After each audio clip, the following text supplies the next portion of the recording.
Hello student, आज की इस वीडियो में हम लोग दर्पण सूत्र को सिद्ध करने वाले हैं। और उससे पहले हमें ये जानना होगा कि दर्पण सूत्र होता क्या है। देखिए, सबसे पहले हम लोग दर्पण सूत्र जो है अवतल दर्पण में सिद्ध करने वाले हैं। जिसमें अवतल दर्पण में, और मैं ऐसा क्यों बोल रहा हूँ कि अवतल दर्पण में, हम उत्तल दर्पण में भी सिद्ध करेंगे, यानी उत्तल दर्पण का भी इस्तेमाल करके दर्पण सूत्र को सिद्ध करेंगे। फिलहाल हम अवतल दर्पण पे ध्यान देते हैं। सबसे पहले हमें यह जानना होगा कि दर्पण सूत्र होता क्या है। दर्पण सूत्र होता है 1/f equal to 1/v plus 1/u। 1/v plus 1/u। और इतना ध्यान देना है आपको कि जो यहाँ पर f है वो स्मॉल लेटर वाला है, यानी छोटी ABCD वाला भाई। ठीक है, तो चलिए हम लोग सिद्ध करने वाले हैं दर्पण सूत्र, यानी इसको प्रूव करेंगे। किसका इस्तेमाल करने वाले? अवतल दर्पण का। तो चलिए ये समझते हैं कि अवतल दर्पण होता क्या है और इसको किस तरह से रे डायग्राम हम लोग खींचेंगे। अवतल दर्पण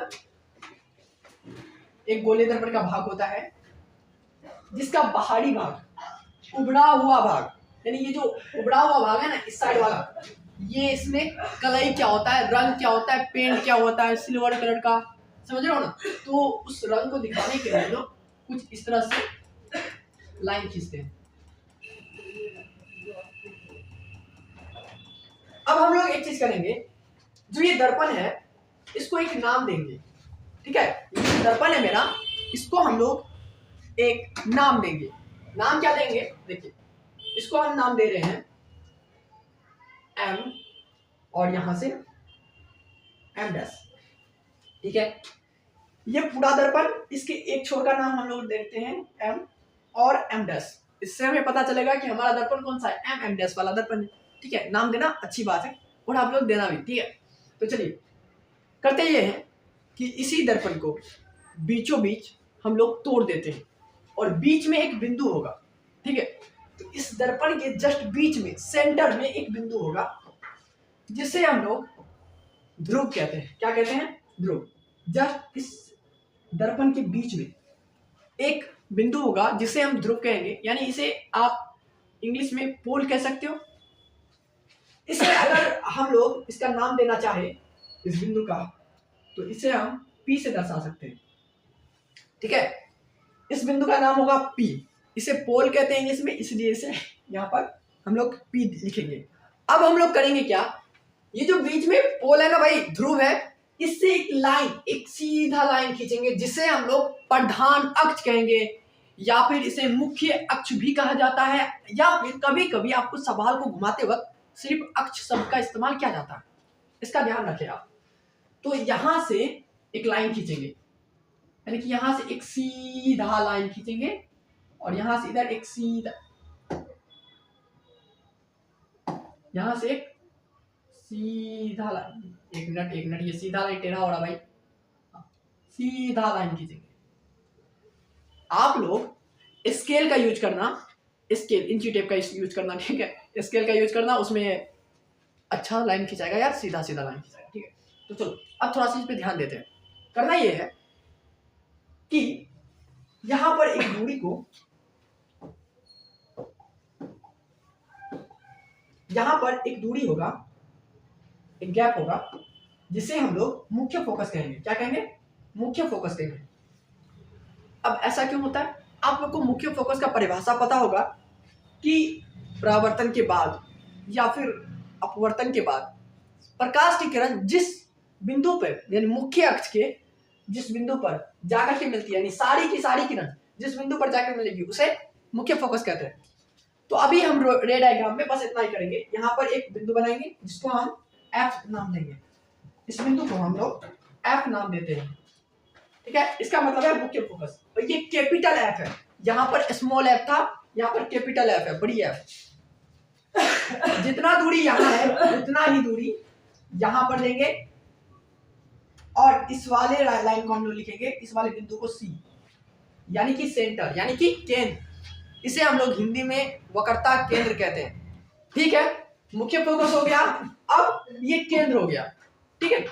अब कुछ चीजें ध्यान में देना है, कुछ चीजों पर, यानी कि एक दर्पण यहाँ पे बोलूं मैं कि एक वस्तु रखेंगे, ठीक है। वस्तु को हमेशा केंद्र के बाहर रखना है, वस्तु को क्या करना है, केंद्र से आगे, यानी केंद्र और इधर अनंत के बीच में रखना है।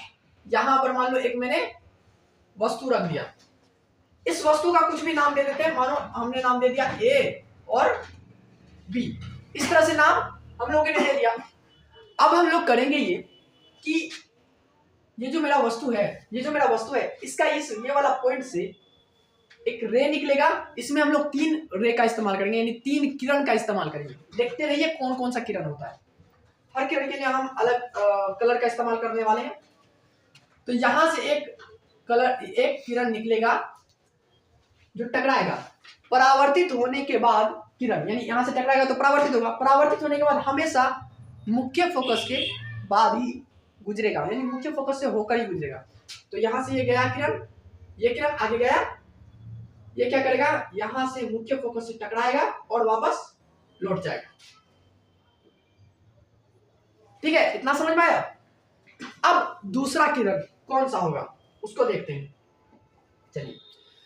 यहीं से एक दूसरा किरण जाएगा जो केंद्र से होते हुए आगे बढ़ेगा, यहां से टकराएगा, फिर वापस लौट के वही सेम लाइन में वापस लौटेगा, यानी केंद्र से होकर के जाएगा, सीधा जाएगा, यहां से टकराया, फिर यानी कि इधर से इधर गया, टकरा करके फिर वापस ऐसे ही लौट जाएगा, ठीक है।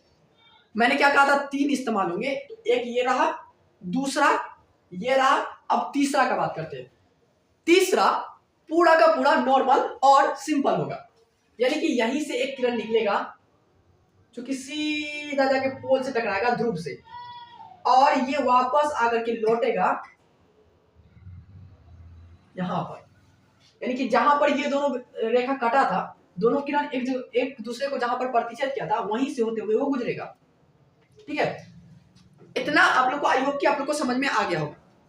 अब हम लोग एक चीज पे ध्यान देंगे कि जहां पर तीनों किरण मिल रही है, यहीं पर मेरा प्रतिबिंब बनेगा, यहीं पर क्या बनेगा, प्रतिबिंब बनेगा।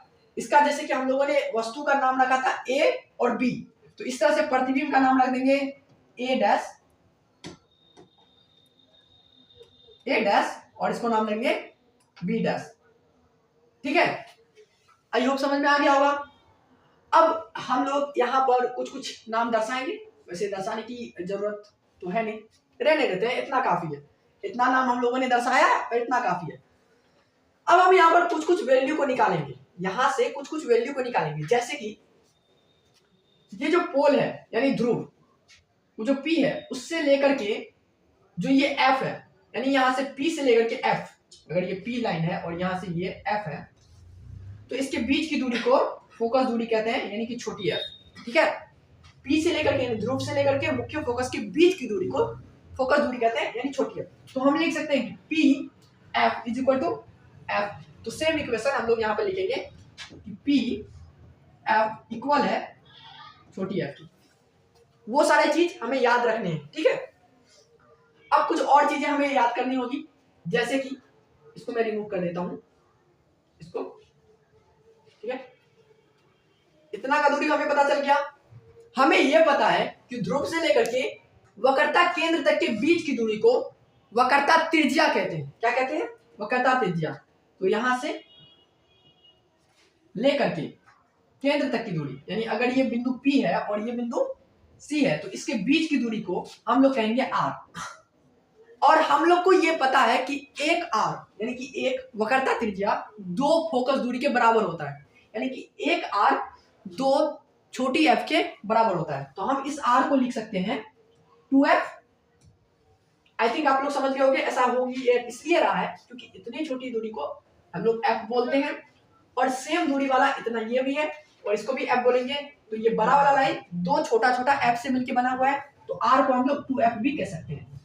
तो हम लोग इस PC को, यानी P से लेकर के C की दूरी को 2f लिखेंगे, यानी कि PC इक्वल है 2f के। आई होप कि आपको समझ में यहां तक तो आ ही गया होगा, ठीक है।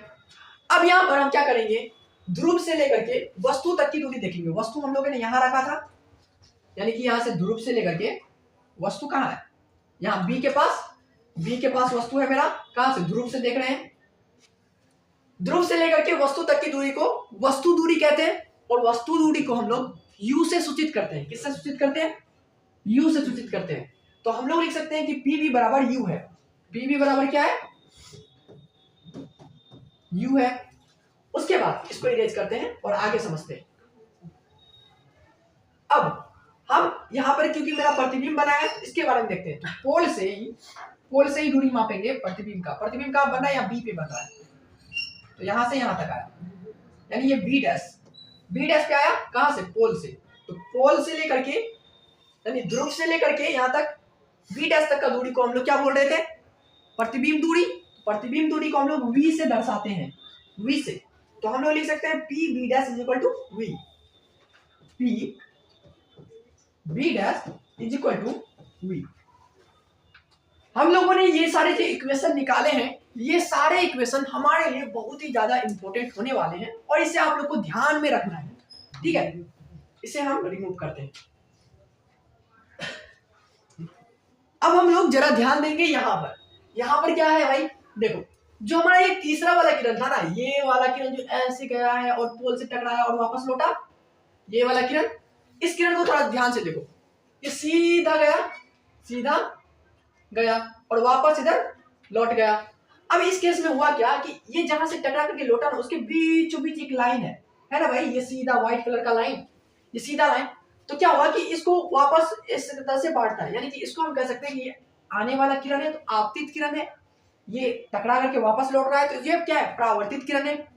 इसके बीचों बीच में एक लंब डाला हुआ है, यानी एक सीधी रेखा, तो उसको हम लोग कह देंगे क्या, अभिलंब कह देंगे।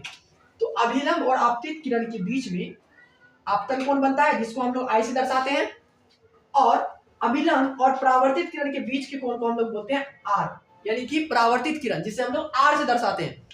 तो हम लोगों ने पढ़ा था किसमें, प्रकाश के परावर्तन के नियम में, कि जो कोण आई होता है वो कोण आर के बराबर होता है, यानी कि आपतन कोण परावर्तन कोण के बराबर होता है।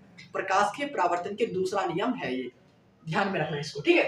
तो अब हम इसे सॉल्व करेंगे। इसे सॉल्व करने के लिए, यानी कि हम जो सिद्ध करने आए हैं मेन क्वेश्चन, इसकी ओर हम लोग अब बढ़ने वाले हैं। कैसे सिद्ध करेंगे, सिद्ध करने के लिए हम क्या करेंगे, जो हमारा वस्तु है, यहां से एक त्रिभुज बन रहा है। आप इसे अगर ध्यान से देखो, तो यहां से लेकर के इसे ए से लेकर के बी, और ये सीधा पोल के पास जाओ और डायरेक्टली फिर ए के पास आ जाओ। इस तरह से एक त्रिभुज यहां पे बन रहा है, यानी कि हम कह सकते हैं कि त्रिभुज ए बी और पी, ए बी पी। और इसी के जैसा एक और त्रिभुज है, जैसे कि हम प्रतिबिंब के पास आते हैं, किसके पास, प्रतिबिंब के पास आते हैं। तो प्रतिबिंब ए डैश बी डैश और डायरेक्टली पोल के पास चलो, बन रहा है एक त्रिभुज ए डैश बी डैश पी, और त्रिभुज ए डैश बी डैश पी से। अब इन दोनों त्रिभुज को तो पहचान लिए, अब इन दोनों त्रिभुज से हमें करना क्या है, इसको समझते हैं। हमें करना क्या है कि ये दोनों त्रिभुज को एक दूसरे से तुलना करना है। तुलना करते हैं, ठीक है।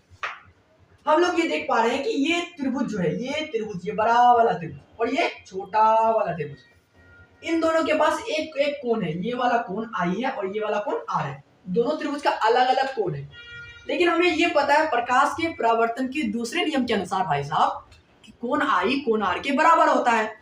तो जब हम दोनों त्रिभुज को कंपेयर कर रहे हैं, तो ये देखा जा रहा है कि दोनों त्रिभुज का एक एक कोण एक दूसरे के बराबर है। यानी कि हम लोग कह सकते हैं कि जो कोण ये वाला बन रहा है, यहां से अगर छोटा वाला त्रिभुज का देखे, तो कोण ए डैश पी बी डैश, जो कोण है, पहले ये बड़ा वाला त्रिभुज का देखो, क्योंकि हम लोगों ने इक्वेशन में बड़ा वाला त्रिभुज पहले लिखा है, तो बड़ा वाला त्रिभुज का पहले लिखते हैं, ठीक। तो ये वाला कोण बन रहा है आई वाला कोण को क्या लिख सकते हैं, ए पी बी। तो हम लोग लिख सकते हैं कि कोण ए पी बी वो बराबर है किसके, इस वाले कोण के, ये आर वाला कोण क्या बन रहा है, ए डैश पी बी डैश। कोण ए डैश पी बी डैश के क्यों? क्योंकि प्रकाश के परावर्तन के दूसरे नियम के अनुसार, ऐसा आप लोग इधर पोस्ट में लिख देना, ठीक है। चलिए, दोनों त्रिभुज का एक एक कोण बराबर है, समझ में आ गया। आगे क्या करना भाई? आगे हम लोग ये देख रहे हैं कि इसी त्रिभुज में यहां पर एक समकोण है, 90 डिग्री का कोण बन रहा है, यहां पर भी 90 डिग्री कोण बन रहा है। तो दोनों 90 डिग्री के कोण पे झुका हुआ है। इसका मतलब ये वाला कोण और ये वाला कोण एक दूसरे के बराबर होगा। तो इस कोण का नाम दे सकते हैं हम लोग ए बी पी। कोण ए बी पी बराबर है किसके? ये वाला कोण का, ए डैश बी डैश पी का। ए डैश बी डैश पी का बराबर है, ठीक है। ये कोण बराबर है, ठीक है। ये कोण बराबर है, ये कोण बराबर है। बचा कौन? ये वाला दोनों कोण, यानी ए वाला दोनों कोण बचा हुआ है। क्योंकि दो त्रिभुज का दो कोण एक दूसरे के समान है, तो बचा हुआ भी दोनों कोण एक दूसरे के समान ही होगा, ठीक है। ऐसा आप लोग यहाँ पे डेफिनेशन में लिख देना। जब ऐसा होगा, अगर दो त्रिभुज का तीनों कोण एक दूसरे के समान होगा, तो ऐसे त्रिभुज को बोलते हैं समरूप त्रिभुज। और समरूप त्रिभुज के संगत भुजाओं का अनुपात एक दूसरे के बराबर होता है। इसका क्या मतलब है, चलिए समझते हैं। हम लोगों ने इस त्रिभुज को लिया था और इस त्रिभुज को लिया था, इसके संगत भुजा का अनुपात बराबर होगा अगले वाले संगत भुजा के अनुपात के। कैसे? संगत भुजा होता क्या? एक तरह का दिखने वाला भुजा, एक तरह का भुजा, ये लंब है, इसका लंब, यानी इस त्रिभुज का लंब ये हुआ, इस त्रिभुज का लंब ये है, तो दोनों का अनुपात बना दो, यानी A dash B dash A B बटे A dash B dash.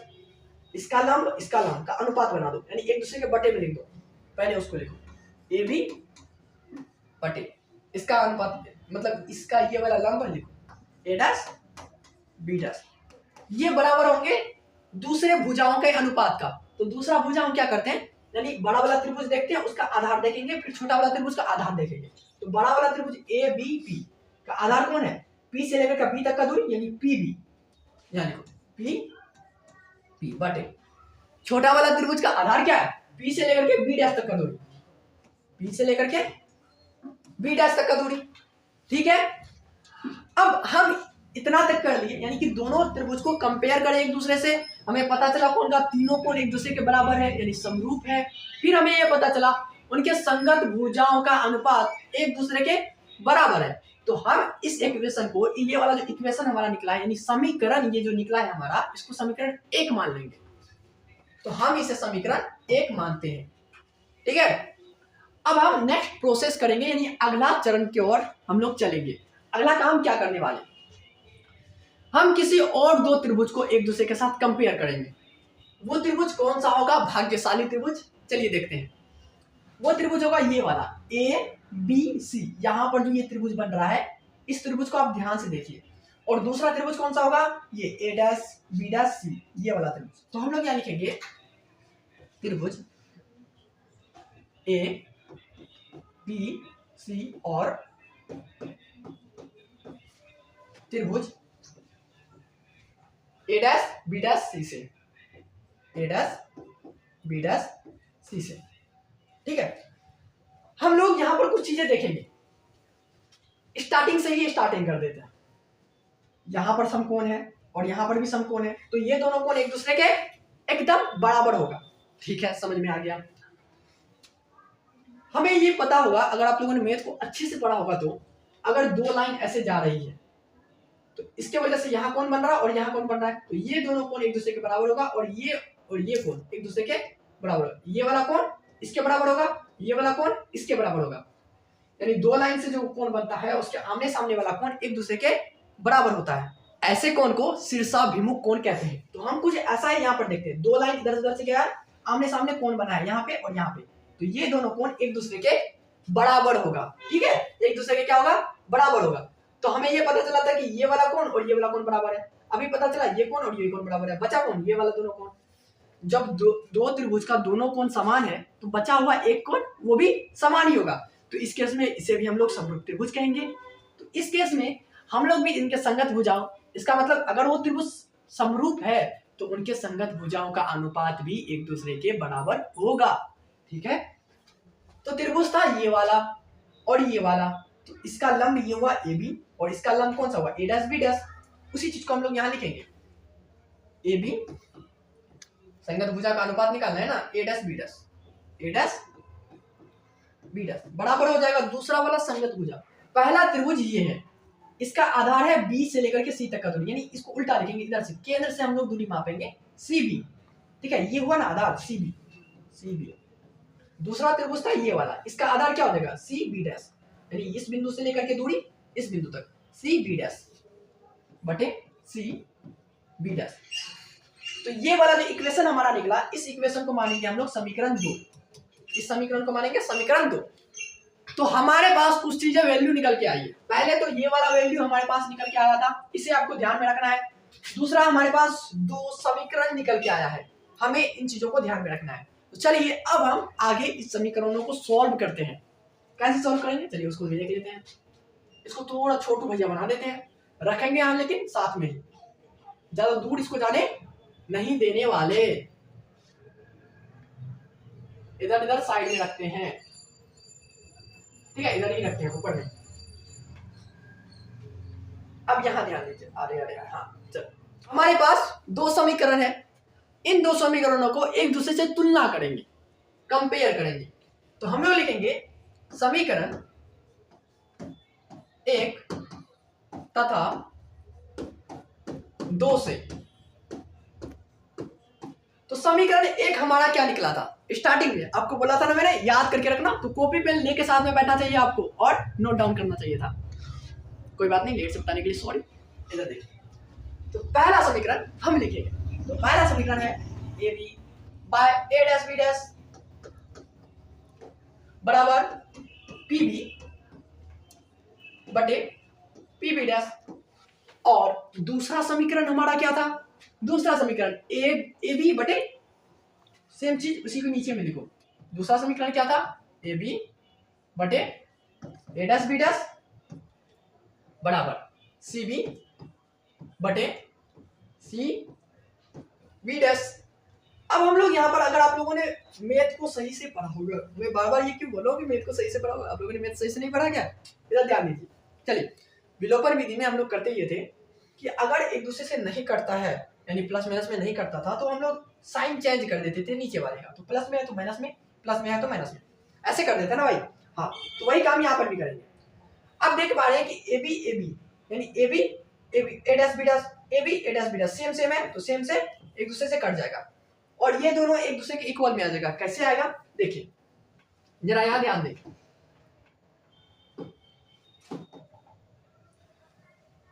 A dash मतलब इसमें से ये कट गया तो 0 बचा ना भाई, 0 बचा, बिल्कुल 0 ही बचा, ठीक है 0 बचा, बीच में इक्वल है, equal P B by P B dash से घटेगा कौन, C B minus C B और सी बी डैश। इसको चलिए लिख लेते हैं तो और ज्यादा बेटर समझ में आएगा। थोड़ा सा मैं इधर कर देता हूं,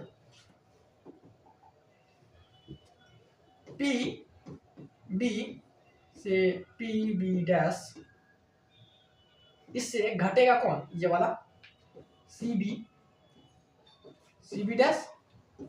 इस केस में हम लोग क्या करेंगे, क्योंकि इधर 0 ही है और ये माइनस में है, इसको इस साइड लेके आते हैं प्लस में, तो ये दोनों एक दूसरे के इक्वल हो जाएगा। इसको इस साइड लाओ, सी बी बटे C B dash is equal to P B बटे पी बी डैश। इतना समझ में आ गया, वेरी सिंपल है। और आप चाहो तो ये लाइन को स्किप कर सकते हो, डायरेक्टली इस दोनों को एक दूसरे के इक्वल लिख देना, आसान होगा आगे क्वेश्चन सॉल्व करने में। तो हमारे पास यहाँ पर कुछ वैल्यू आया है, ठीक है, इन्हें नोट डाउन आपको करके रखना है। चलिए इन वैल्यू को हम लोग पुट करते हैं। जरा सा मैं इसको और ज्यादा छोटा कर दूं ताकि आपके लिए और ज्यादा आसानी हो जाए, और क्या आसानी होगी उनको भी देखेंगे।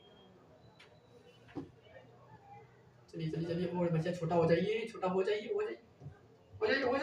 30% से और ज्यादा छोटा हो ही ना, कोई बात नहीं, हम ऐसे ही कर लेंगे।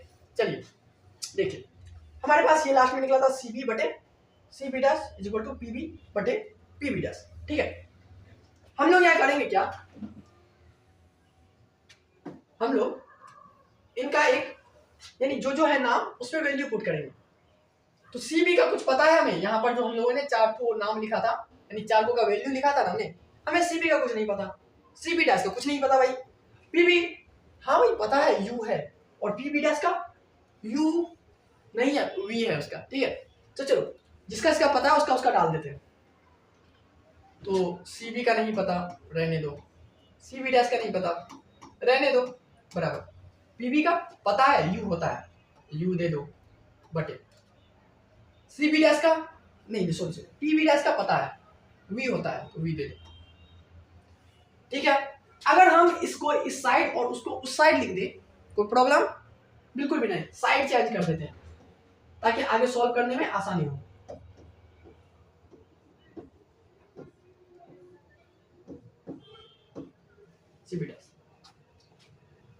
अब यहाँ कुछ चीज और ज्यादा हम लोग इजी कर सकते थे और आसान कर सकते थे।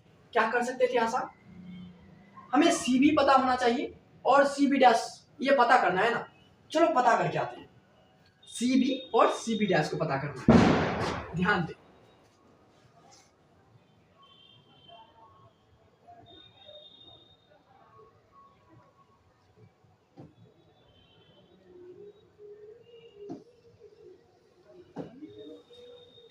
हमें पता करना है सीबी और सीबी डैश। भाई और जूम हो जाओ, हाँ दिखेगा, बहुत अच्छा दिखेगा। चलिए बहुत बढ़िया। अरे अरे अरे आराम से। चलिए ध्यान दीजिए, हमें पता करना है सी बी। क्या पता करना है? C B. चलिए खोजते हैं सी बी कहाँ है। हम लोग देख पा रहे हैं कि सी बी यहाँ पर है, यानी यहाँ से सी से लेकर के यहाँ तक का बी का दूरी सी बी ये वाला है। अब इसका के बारे में तो हमें कुछ नहीं पता, मतलब इसका नाम वगैरह हमें नहीं पता, लेकिन हमें कुछ और चीजें तो पता है। पी से लेकर के दूरी, क्योंकि हम सब चीज को पी से नाप रहे थे ना, माप रहे थे, तो यहाँ से पी से ही मापेंगे। लेकिन हमें ये तो पता है ना क्या कि पी से, यानी कि डायरेक्टली पी से जो बी तक का दूरी होता है, बी तक का दूरी होता है, पी से डायरेक्ट बी तक का दूरी क्या होता है? पी से डायरेक्ट बी तक का दूरी क्या होता है? यू होता है। क्या होता है? यू होता है, यानी पूरा दूरी यू होता है। और हमें इतना ही पता करना है, इतना ही। तो इसके लिए अब इतना करके फेंक देंगे, ठीक है। तो इतना क्या है? यानी पी से लेकर के सी तक का दूरी, पी से सी तक का दूरी, यानी पी से लेकर के सी तक का दूरी, सी तक का, पी से सी तक का दूरी, पी से सी तक का दूरी भैया 2f। क्या है? 2f है। पी से सी तक का दूरी, इतना दूरी क्या है? 2f। हमें इतना पता करना है कि बड़े वाले लाइन में से इतना करके फेंक देंगे, इतना बचेगा। बड़े वाले लाइन का नाम वी है, यू। इससे कितना करके फेंकेंगे?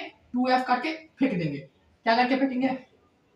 2f काट के फेंक देंगे। क्या बचेगा? क्या बचेगा? बी सी बचेगा, यानी सी बी। इधर से केंद्र से लिखेंगे ना हम लोग, सी पहले लिखेंगे बी बाद में, तो सी बी मेरा बच जाएगा। यानी कि सी बी बराबर क्या हो जाएगा भैया? You minus 2f। समझ में आया?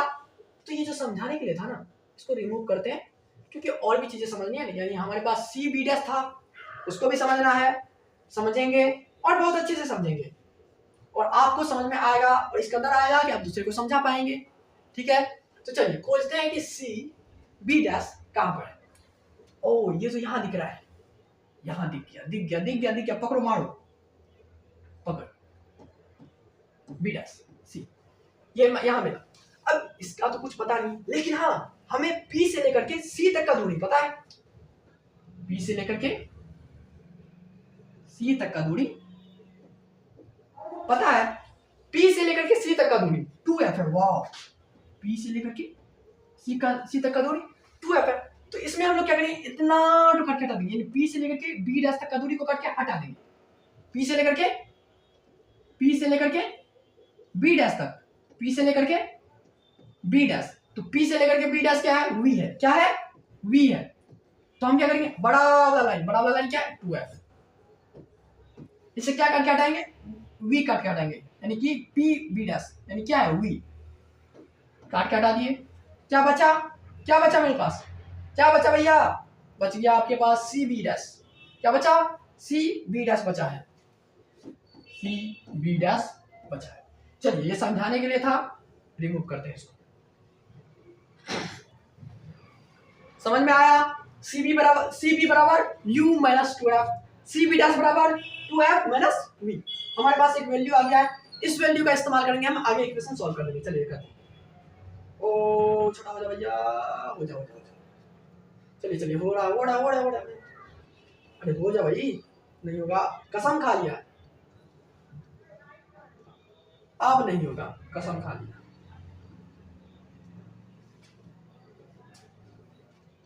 अच्छा आराम से आ जा आ गया। तो चलिए अभी हम लोग जैसे यहाँ पर वैल्यू दिए थे तो डायरेक्टली हम यहाँ पर ये वैल्यू दे देंगे, यानी कि इतना 2 लाइन लिखने का जरूरत नहीं है, लेकिन अगर मैंने लिख दिया है तो लिख देते हैं, ठीक है, क्योंकि मैंने लिख दिया है पहले से ही, तो यही लिख देते हैं, या फिर ऐसा करते हैं पहले वैल्यू दे देते हैं फिर साइड चेंज करते रहेंगे बाद में, या फिर साइड चेंज नहीं भी करें तो क्या फर्क पड़ता है, सिंपल बात है ना। तो सी बी का जगह पे क्या लिख सकते हैं, u माइनस 2f, जो कि अभी हम लोगों ने सीखा। सी बी की जगह पे क्या लिख सकते हैं, 2f माइनस v लिख सकते हैं, बराबर u बाय v, यही होगा ना। अब देखो अब सुल्तान आएगा, वो क्यों आएगा, देखो हमें पढ़ना पड़ेगा साइन कन्वेंशन, यानी कि चिन्ह परिपाटी। अब ये क्या बला है भाई, कुछ बला नहीं है, सस्ता नशा है, करके देखो मजा आएगा। अरे भाई करने मत लग जाना, बाप मारेगा, दे हाथ तोड़ के रख देगा। चल इधर देख, जिंदगी बर्बाद हो जाएगा, इधर देख, जिंदगी सही करना, इधर देख। अरे बड़ा हो जाएगा, क्या नाम है,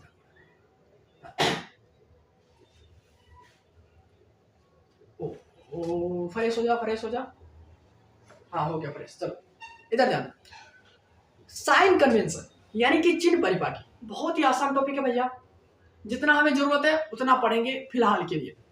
तो दर्पण से यानी कि जो परावर्तक सतह है, दर्पण से इस साइड वाले, जैसे कि मेरा बायां साइड है, अगर आप भी देख रहे हो ऐसे बैठ करके तो आपका भी बायां साइड होगा, तो आपके बाएं साइड में, दर्पण से बाएं साइड में जितना भी नंबर होगा, जितना भी दूरी मापेंगे, हम लोगों ने u को किधर मापा था, इधर मापा था, v को किधर मापा था, इधर मापा था, f को किधर मापा था, इधर मापा था, 2f को इधर मापा था, जो भी माप रहे थे इधर, कोई इधर जा रहा था नहीं ना।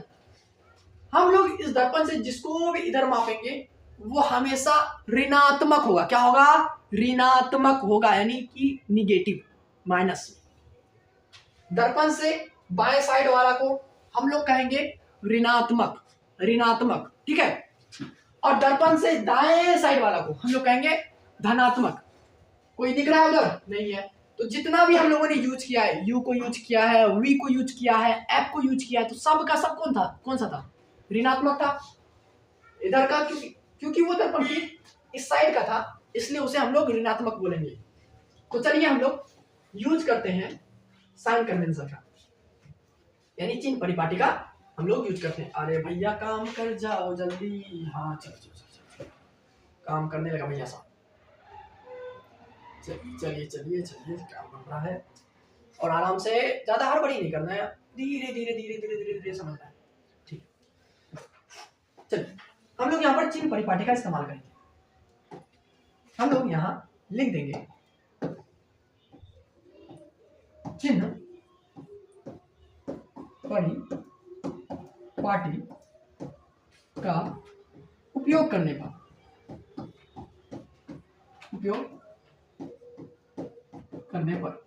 ठीक है, उपयोग करने पर चिन्ह परिपाटी का उपयोग कर रहे हैं हम। तो हम लोगों ने सीखा कि चिन्ह परिपाटी के बाईं और जितने भी चीज होंगे सब के सब निगेटिव में होंगे। तो हम लोग वो भी देख चुके थे कि जो u लिए थे बाईं ओर से लिए थे तो ये भी निगेटिव होगा, जो f लिए थे वो भी बाईं ओर से लिए थे, वो भी निगेटिव होगा, u लिए थे बाईं ओर से निगेटिव, v लिए थे बाईं ओर से निगेटिव, f लिए थे बाईं ओर से निगेटिव, v लिए थे बाईं ओर से निगेटिव। तो सबके पास -2 चिन्ह परिपाटी इस्तेमाल किया है आपने, 2 भैया 2, तो जल्दी स्पीड में। तो माइनस लग जाएगा u में, 2f के पास भी माइनस लगेगा, पहले से माइनस है तो इसको माइनस दे दो, -2f, ठीक है, बटे इसको माइनस दो, -2f, इसके यहाँ पहले से माइनस है, माइनस v को माइनस दे रहे हैं, -v, बराबर u को माइनस देंगे, v को माइनस देंगे। अब चलिए करते हैं खेला क्या करेंगे, चिन्ह परिपाटी का इस्तेमाल करने के बाद चलिए हम इसे नॉर्मलाइज करते हैं, यानी सरल बनाते हैं, आसान बनाते हैं। तो माइनस वाला जो है माइनस यू रहने दो, कोष्ठ से बाहर निकाल देते हैं बस, ठीक है। माइनस माइनस प्लस 2f बटे माइनस 2f है, रहने दो, माइनस माइनस प्लस v बराबर माइनस यू बटे माइनस वी। अब इसको सीधा करो, सिंपल करो, तो यू माइनस वी, यू गुना होगा माइनस वी से, तो minus minus plus plus U V. उसके बाद माइनस वाला गुना होगा इससे, 2f से माइनस माइनस वी गुना होगा, तो क्या हो जाएगा minus plus minus minus 2fv, 2fv बीच में बराबर है, बराबर u से गुना होगा, यानी ये u है, कुछ ज्यादा ही लंबा हो गया इसका, u जो है इससे गुना होगा, तो क्या है माइनस माइनस प्लस क्या 2fu, 2fu। उसके बाद ये माइनस प्लस माइनस u गुना v, uv, ठीक है, समझ गए। अब देखो u वाला uv uv दोनों सेम सेम है, इसको एक साइड कर देते हैं, uv उधर से इधर आएगा तो प्लस में आ जाएगा uv, इसको उधर ले जाते हैं 2fu, इसको उधर ले जाते हैं, इधर माइनस में उधर प्लस में हो जाएगा, प्लस 2fv। यहां तक समझ में आया ना, यहां तक समझ में आया ना, चलो बहुत बढ़िया। अगर यहां तक समझ में आया ना तो मजा ही आ गया। अब देखो सेम सेम चीज दो ठो है, तो हम लोग लिख सकते हैं 2uv बराबर सेम उतार दो 2fu प्लस 2fv। हम लोग यहाँ पर देख पा रहे हैं कुछ चीजें कि कुछ टर्म बार बार इस्तेमाल हो जा रहे हैं। देखिए जैसे कि सब में 2 है, और यहाँ पर देख पा रहे हैं कि किसी में f है तो किसी में f नहीं है, किसी में u है तो किसी में u नहीं है, किसी में v है तो किसी में v नहीं है। तो हम इसमें क्या करेंगे, दोनों और सिमिलर सिमिलर टर्म से भाग देंगे। तो हम लोग लिखेंगे दोनों और क्या क्या है मेरे पास 2 है, ठीक है, 2 u है, u v है, v हर जगह वही है, सिर्फ एक f है, f यानी कि इसके अलावा कुछ और चीज नहीं है ना, इसके अलावा कोई चीज नहीं है, तो ठीक है यही रहने दे। तो दोनों और मतलब यहाँ और नहीं होगा, यहाँ होगा और ऐसे दोनों और 2uvf से क्या करने पर, भाग देने पर,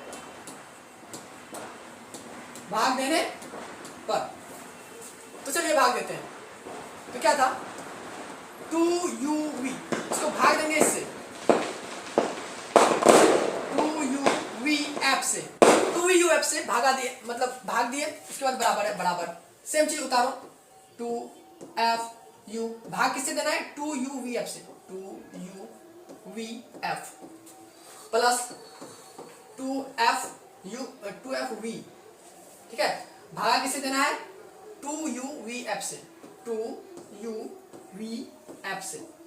अब चलिए इसको कटा देते हैं, जो सिमिलर चीज होगा कट जाएगा, इसे 2 कट गया, u और u कट गया, और v और v कट गया, बचा कौन f, ऊपर कुछ नहीं बचा, नीचे f बचा।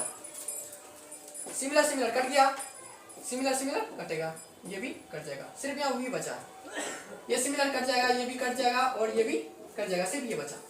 तो जो बचा है उसको लिखते हैं, ऊपर कुछ नहीं बचा तो 1 बचा, नीचे f बचा, बराबर ऊपर कुछ नहीं बचा तो 1 बचा, नीचे v बचा, प्लस ऊपर कुछ नहीं बचा तो 1 बचा, नीचे क्या बचा u बचा। तो क्या आपको नहीं लगता कि हम सिद्ध कर चुके हैं?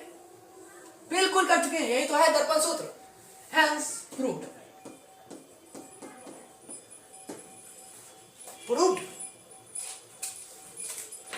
आई होप कि आपको समझ में आया होगा। अगर जहां पर भी प्रॉब्लम होता है थोड़ा सा पीछे करके, बैक करके, पोज करके ध्यान से देखो और समझो। मैंने कोशिश किया अच्छे समझाने का, और आप लोग को आई होप कि समझ में आया होगा और मजा भी आया होगा। तो और सारे टर्म यानी कि उत्तल दर्पण से भी करना है ना भैया, तो उत्तल दर्पण का भी इस्तेमाल करेंगे, लेंस सूत्र है और F बराबर R/2 है, बहुत सारी चीजें उनको धीरे धीरे हम लोग सीखेंगे। तो आज के लिए बस इतना ही, मिलते हैं नेक्स्ट वीडियो में।